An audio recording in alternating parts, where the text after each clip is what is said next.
Thank you very much. It is so nice to have you both in front of us today. Thank you, Mr. Chairman, for calling for this nomination process. I want to thank your families as well for joining you today. It takes a lot to put that on their shoulders as well. And for those that came from the OSC, we want to thank you for your very important work. You can tell this is not the Veterans Committee, but you can tell that the members of this committee are very, very passionate about the care that not only our veterans are provided through the VA healthcare system, but also those that see issues within that VA healthcare system and protecting those whistleblowers and making sure that they are afforded the opportunity to speak out without reprisal. So thank you again for the work that you're doing. Mr. Missel, it's good to see you again. I appreciate you taking the time before the holidays to sit down with me and my staff and talk through a number of these issues. Again, very passionate about the care that we provide to our veterans. It was actually last March when all of the members of this committee joined together in a letter to the President asking for a nominee to this position of Inspector General for the VA. So we do need to act swiftly on this. I am very excited about this opportunity.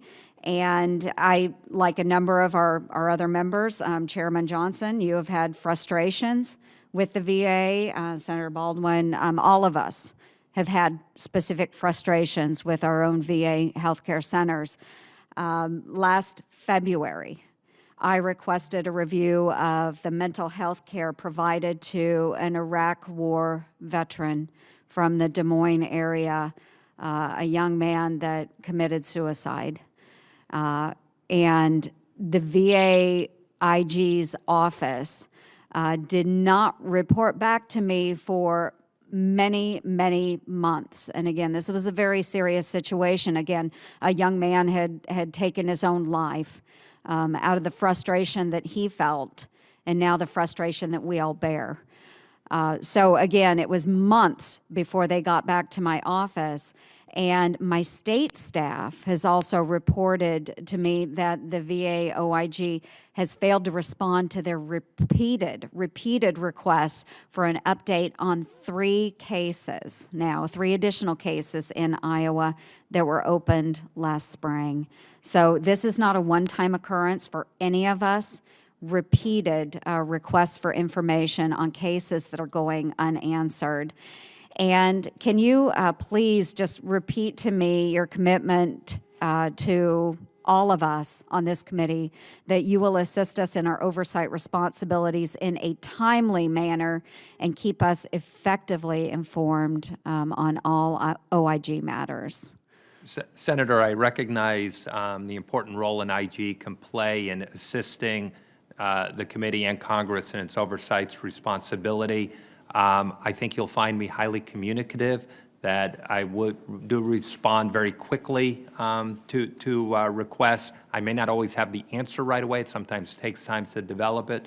But I just believe it's important to keep people informed of the progress so you know exactly what's going on. That is wonderful. I appreciate that very much because, unfortunately, as we've seen all too many times in the past, that there has not been the follow-up necessary, and those months' delay could mean another veteran that has been left untreated, or another veteran that takes their own life because of the lack of care provided by the VA. So we do have to be vigilant in this oversight, and it quite literally is a matter of life and death. So I just want to make sure that we all understand how important it is for timely response. I was a little appalled to learn during this committee's hearing last September that the VA OIG investigates only a fraction of the approximately 40,000 complaints, 40,000. That it gets annually. And I understand that both the VA, OIG, and the OSC are resource constrained, but a top priority of both organizations should be ensuring that not one of these VA whistleblower complaints goes unresolved. And so I would like to hear maybe your just very brief, your general thoughts on that. Sure. I understand there are 40,000 contacts to the hotline a year, give or take there. I don't know what they're doing to triage those, how they decide which ones to address, which ones are not.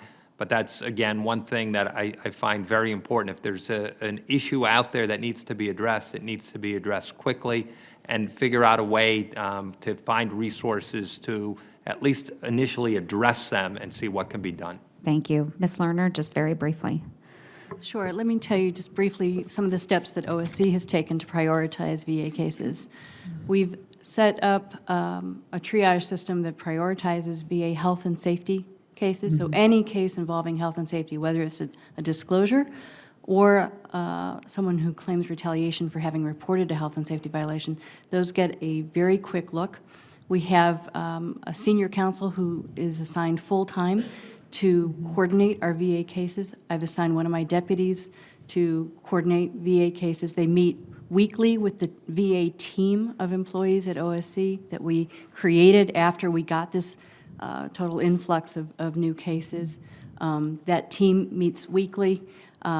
We have worked with the VA Office of General Counsel and Office of Accountability and Review to expedite the resolution of VA retaliation cases so that we can get quicker, better results without having to do a full investigation. So those are just some of the things that we're doing to prioritize VA cases at the OSC. I appreciate it very much. Thank you, Mr.